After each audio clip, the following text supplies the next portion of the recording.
जम्मू कश्मीर के शोपियां जिले में आतंकियों के साथ हुई मुठभेड़ में सुरक्षा बलों को बड़ी कामयाबी हासिल हुई है। शोपियां जिले के हादीपोरा में सुरक्षा बलों ने 3 आतंकियों को मार गिराया है।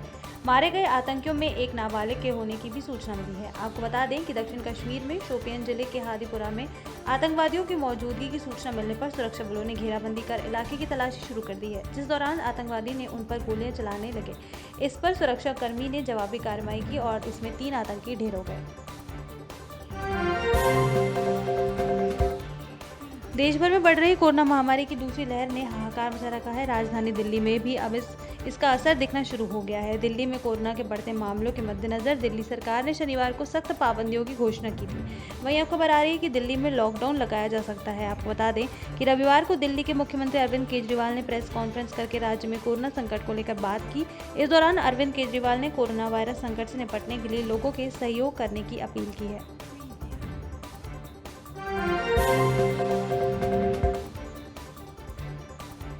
भारत में कोरोना संक्रमण की स्थिति एक बार फिर भयानक होती जा रही है। कोरोना महामारी की दूसरी लहर ने देश भर में चिंता की स्थिति को और बढ़ाकर रख दिया है।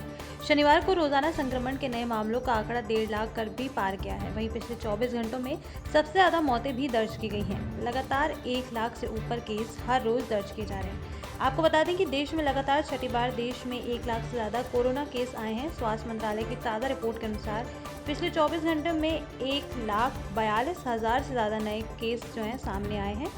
इसके साथ ही 90,000 से ज़्यादा लोग अभी तक कोरोना से ठीक भी हुए हैं। इसमें पहले शुक्रवार को 1,45,000 नए केस आए थे। बीते दिन 17 अक्टूबर के बाद सबसे ज़्यादा मौतें दर्ज की गई हैं।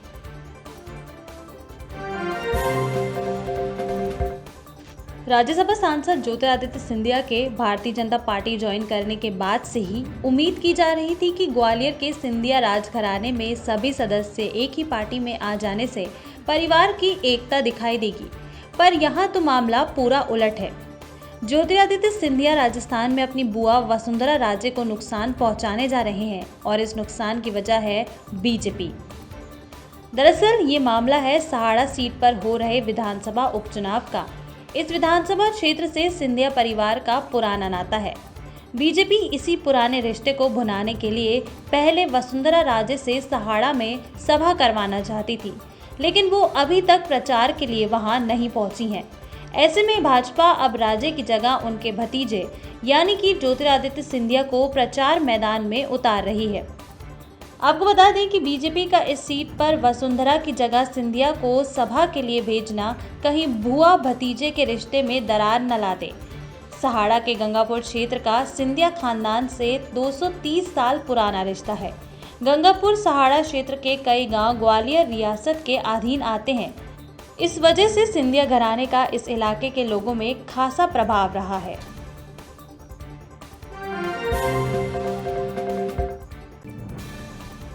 कोरोना वैश्विक महामारी की दूसरी लहर ने मध्य प्रदेश में भी अपना विकराल रूप दिखाया है।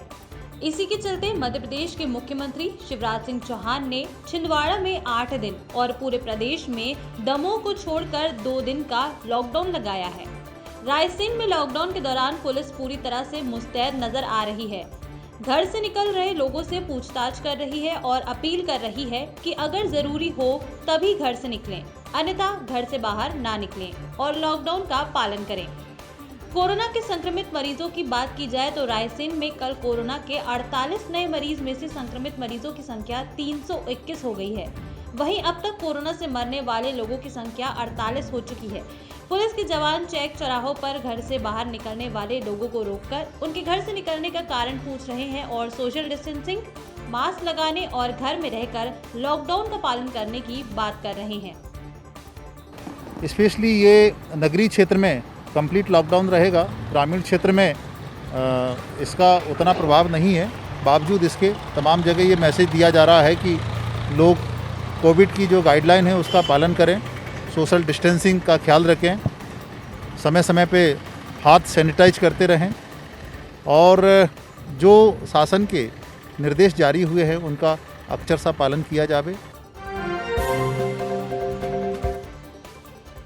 मध्य प्रदेश के स्वास्थ्य मंत्री डॉक्टर प्रभुराम चौधरी पिछला विधानसभा उपचुनाव रिकॉर्ड मतों से जीते थे। इतनी बड़ी जीत तो उन्हें तब हासिल नहीं हुई थी जब वो कांग्रेस के चुनाव चिन्ह से चुनाव लड़ते थे। पर बीजेपी के टिकट से उपचुनाव लड़ा और जीत का रिकॉर्ड बना डाला। ज्योतिरादित्य सिंधिया समर्थक हैं, दल बदल कर उन्हीं के साथ बीजेपी में आए हैं। चुनाव जीतने से पहले ही प्रभुराम चौधरी को मंत्री पद भी मिल गया। स्वास्थ्य जैसा अहम महकमा भी उन्हीं के खाते में गया। अब वही महकमा प्रभुराम चौधरी की मुश्किल बन सकता है। दरअसल प्रदेश में कोरोना तेजी से पैर पसार रहा है। हालात दिन प्रतिदिन बिगड़ते जा रहे हैं।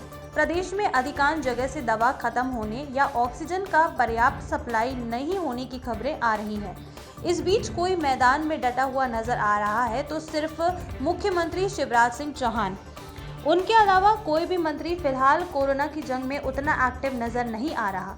ऐसे में स्वास्थ्य मंत्री पर सवाल उठना लाजमी है कि जब प्रदेश के हालात इतने खराब हैं तो स्वास्थ्य मंत्री कहां हैं और क्या कर रहे हैं। खास तौर से कांग्रेस ऐसे सवाल उठाने में सबसे आगे है। कांग्रेस ने हाल ही में एक ट्वीट किया है कि प्रभुराम चौधरी ने ये पद संभालने के बाद से क्या किया। इस ट्वीट के माध्यम से आरोप भी लगाया गया कि सिवाय अपनी पत्नी का प्रमोशन कराने के चौधरी ने क्या किया, जिसके बाद उम्मीद जताई जा रही है कि कम से कम अब तो प्रभुराम चौधरी एक्टिव नजर आएंगे और कोरोना की जंग में जनता के मददगार बनेंगे। कांग्रेस नेता गोविंद सिंह बेहद नाराज बताए जा रहे हैं। कमलनाथ सरकार में मंत्री रहे और दिग्विजय सिंह के समर्थक गोविंद सिंह की नाराजगी से पूरी कांग्रेस में बवाल मचा हुआ है। इस नाराजगी का कारण क्या हो सकता है, ये बड़ा सवाल है। ज्योतिरादित्य सिंधिया के कांग्रेस छोड़ने के बाद ग्वालियर चंबल में गोविंद सिंह ही कांग्रेस के बड़े नेता बचे हैं। ऐसे में उनकी नाराजगी मायने रखती है। हालांकि गोविंद सिंह लगातार साइडलाइन होते नजर आ रहे हैं। अक्सर ये अटकलें भी सुनाई देती रही कि दिग्गी समर्थक होने के नाते कमलनाथ की कमान में उन्हें पीछे धकेला जा रहा है। शायद यही उनकी नाराजगी की वजह भी है, जो इस बार सतह पर आ गई है। दरअसल गोविंद सिंह ने हाल ही में कुछ ऐसा कहा है जिससे उनकी पार्टी के प्रति नाराजगी बताया जा रहा है। हालांकि उन्होंने टिप्पणी बीजेपी सरकार पर की है। डॉक्टर गोविंद सिंह ने कहा कि पूरे प्रदेश में कोरोना फैल रहा है, इसके बावजूद दमोह में इसका कोई असर नहीं दिख रहा। सिंह का इशारा इस और था कि पूरे प्रदेश में कोरोना का कहर है, लेकिन दमोह में चुनाव के चलते वहां कोई गाइडलाइन का पालन नहीं हो रहा। गोविंद सिंह के इस बयान पर बीजेपी ने चुटकी ली है। बीजेपी का कहना है कि दमोह उपचुनाव में डॉक्टर गोविंद सिंह को कोई तवज्जो नहीं दी जा रही।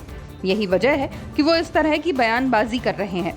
इससे तो यही जाहिर होता है कि शायद गोविंद सिंह खुद की अनदेखी से नाराज हैं।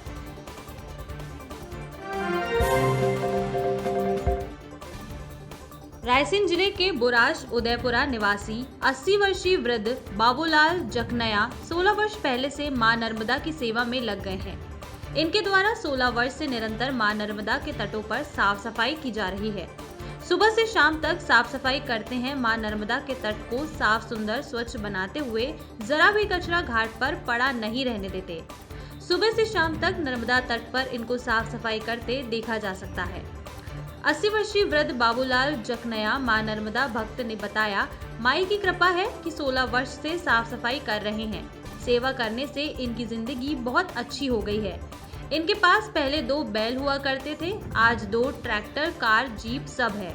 मकान 2-3 बन गए हैं। इतनी उम्र में भी पहलवान है। सेवा करने से थकान नहीं होती, शरीर और मजबूत होता जा रहा है। इनके विषय में जब कलेक्टर को जानकारी दी तो कलेक्टर भी धन्यवाद और इनका सम्मान करने की बात से पीछे नहीं हटे। रायसेन कलेक्टर उमाशंकर भार्गव ने कहा, धन्यवाद और उनका स्वागत करना चाहता हूँ। निश्चित रूप से हम उनका सम्मान भी आगे करेंगे। नर्मदा पवित्र नदी है, साफ सफाई रख रहे हैं, इससे अच्छा और कोई संदेश नहीं हो सकता। हम सबको इनसे सीख लेनी चाहिए। नदी के घाटों पर गंदगी ना फैलाएं, शहरों में गंदगी ना फैलाएं।